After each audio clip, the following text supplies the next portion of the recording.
Echoes of the Missing. Before we begin, if you think you can handle the darkest corners of real-world mysteries, hit subscribe, drop a like, and stay until the end, because what you're about to hear may keep you up tonight. The night Sofia Hale vanished was supposed to be ordinary. A short drive home after her late shift at the cafe, a familiar route she'd taken 100 times. But at 11:47 p.m., a passing truck driver spotted something that made him pull over. A silver sedan sitting crooked on the side of County Road 19, engine still running, headlights slicing through the dark. The driver's side door hung open like someone had stepped out mid-motion and simply dissolved into the night. The first officer on scene, Deputy Laura Kensley, immediately felt something was wrong. She'd handled abandoned vehicle calls before, drunks, overheating engines, even the occasional couple arguing on the roadside. But this felt different.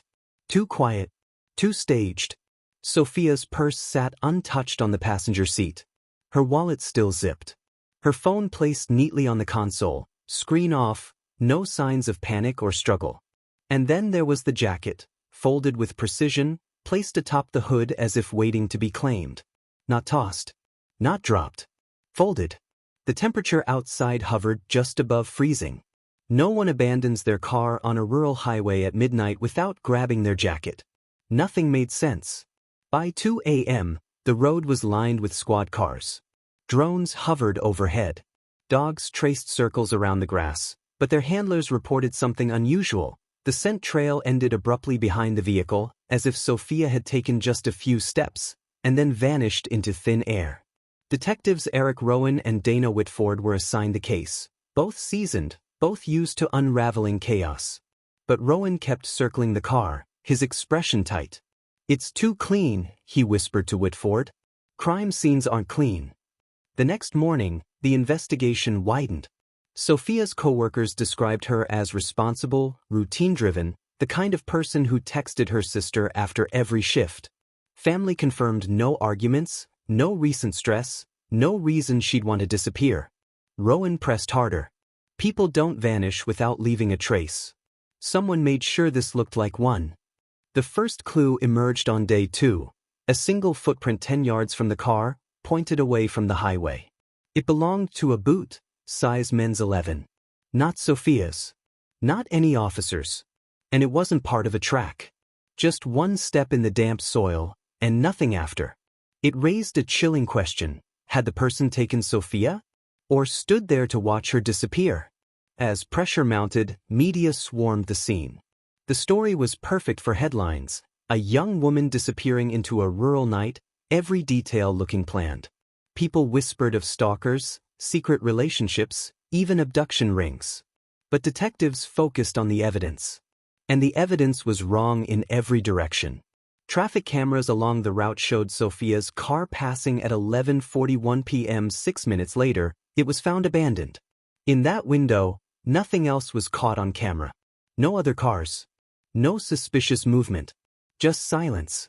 Then came the most unsettling discovery. When technicians performed a deeper search of the vehicle, they found fibers lodged inside the back seat, dark blue, coarse, not from any clothing Sofia owned. Someone had been in the car with her. Recently. Yet every fingerprint in the car belonged only to Sofia. Rowan stared at the fibers under the lab's fluorescent lights. Someone was here. Someone careful. By the end of the first week, the case was spiraling. Leads collapsed. Potential suspects had airtight alibis. Tensions rose as the town shifted from worry to fear. And then, just as investigators began to question their own theories, a volunteer searcher found something near an abandoned barn 2 miles from the highway, something small, buried in the dirt beneath a rotting plank. Sofia's keychain. Not dropped. Hidden. And when they lifted the plank, Rowan saw something else glinting underneath, something that made his breath catch. A second key. One no one recognized. And it didn't belong to Sofia. What it unlocked would change everything. Detective Eric Rowan turned the unfamiliar key over in his gloved hand, the metal cold, oddly heavy. It wasn't a house key. Not a car key. It was industrial, the kind used for storage units, locked service doors, or equipment facilities. Someone had placed it beneath the rotting floorboard along with Sofia's keychain, deliberately, almost tauntingly. Dana Whitford crouched beside him. Why hide this? Why leave her keychain at all? Rowan didn't look up. Because someone wants us following their breadcrumb trail. He stood, scanning the dilapidated barn. The building was empty except for rusted tools and the lingering smell of damp earth. No footprints, no tire impressions, just decades of dust. Whatever had happened here, if anything had, the person responsible had cleaned it well. But the key, that was different. Not sloppy. Not forgotten. Planted. As the sun slipped behind the trees, officers taped off the area and photographed every inch. Rowan pocketed the key in an evidence bag, already feeling the pressure building. Cases like this didn't go cold in a week, they went dead. Yet this key was unmistakably fresh. Back at the station, technicians worked late, trying to match the key to local facilities. The county had hundreds. None stood out. Rowan stared at the board covered with photos of Sofia, her car, the roadside, and now a close-up of the mysterious key. They're controlling the pace, he muttered. Feeding us what they want. Whitford crossed her arms. Why involve us at all? If someone took her, why risk leaving clues? Because they enjoyed it, Rowan thought. But he didn't say it. The next morning, a call came from dispatch. A woman claimed she had seen something the night Sofia vanished. She hadn't spoken earlier because she wasn't sure. But now, she was. Rowan and Whitford drove to the outskirts of town where an older woman, Evelyn Gunn, lived alone in a small house surrounded by overgrown hedges. She greeted them with trembling hands, eyes full of regret. I should have said something sooner, she whispered, leading them inside. I was driving home that night. I think I saw her. Sofia? Whitford asked gently. No. Not near the highway. Miles away. Near the river bridge. Rowan froze. What time? Just before midnight. The detectives exchanged a glance. That was impossible. Or should have been. What exactly did you see? Rowan asked. Evelyn wrung her hands. A young woman, standing next to a dark SUV. She looked scared. A man was talking to her. Yelling maybe. I slowed down, but I didn't want trouble, so I kept going. When the missing posters went up, her face looked familiar. Rowan's stomach tightened. If Evelyn was right, then Sofia wasn't taken on the highway. She had left the car voluntarily, or been forced to leave earlier, and the running vehicle was a setup. Did you get a license plate? Whitford asked. No.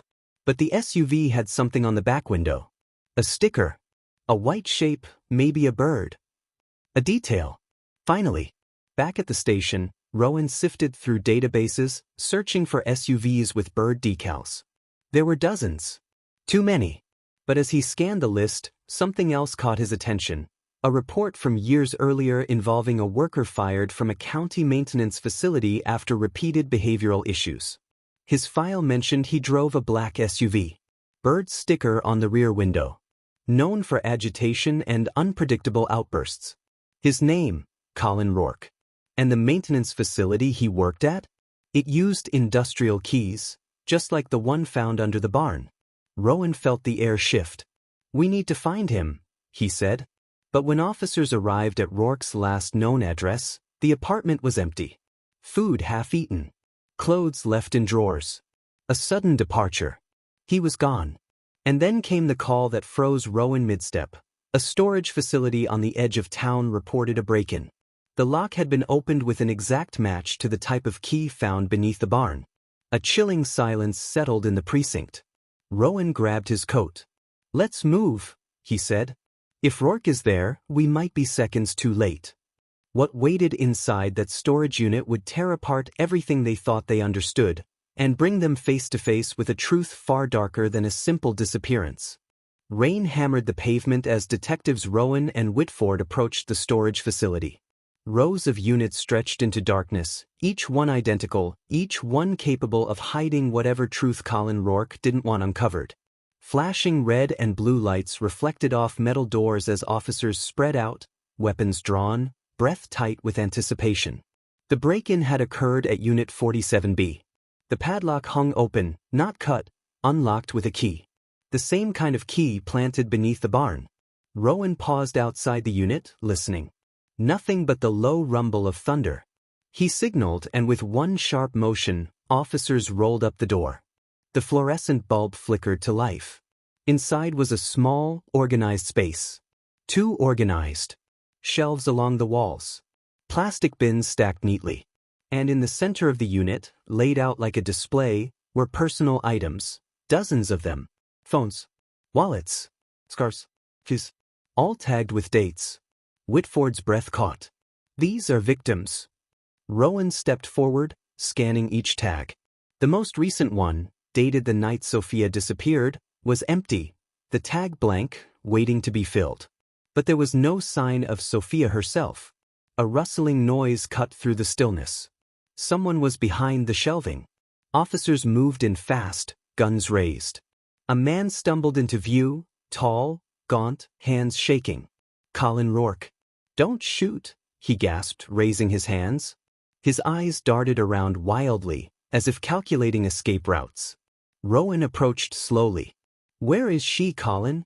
What did you do to Sofia Hale?" Rourke swallowed, trembling. You're not listening," he muttered. "You think I took her?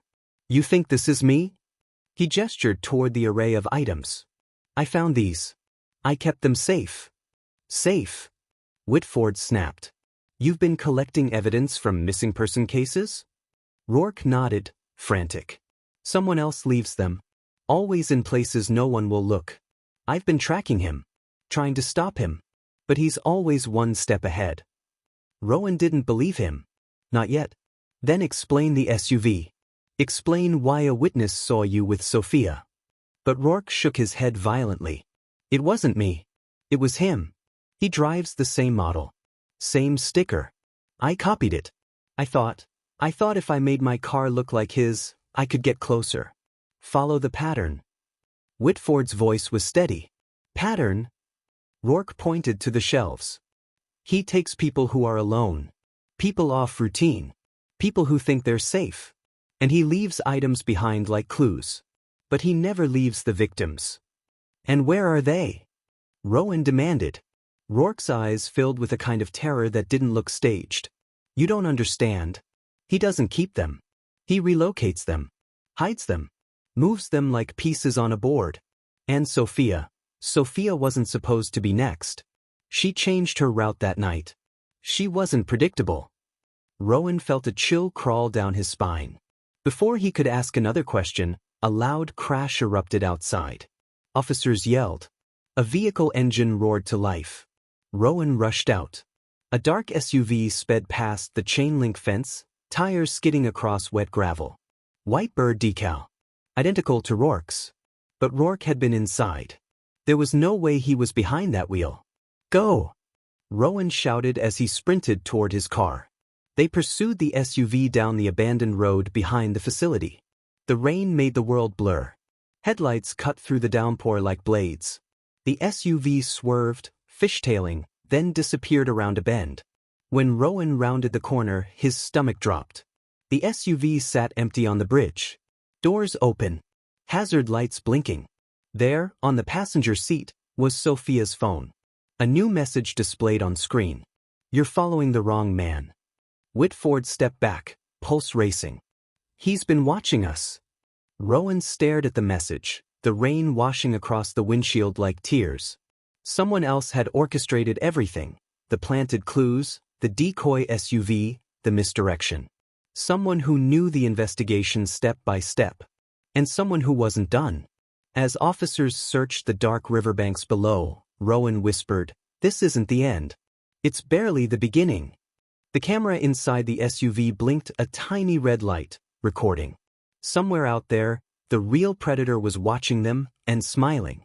If you think this case was intense, you're not ready for what's coming next. Make sure you're here for the next investigation.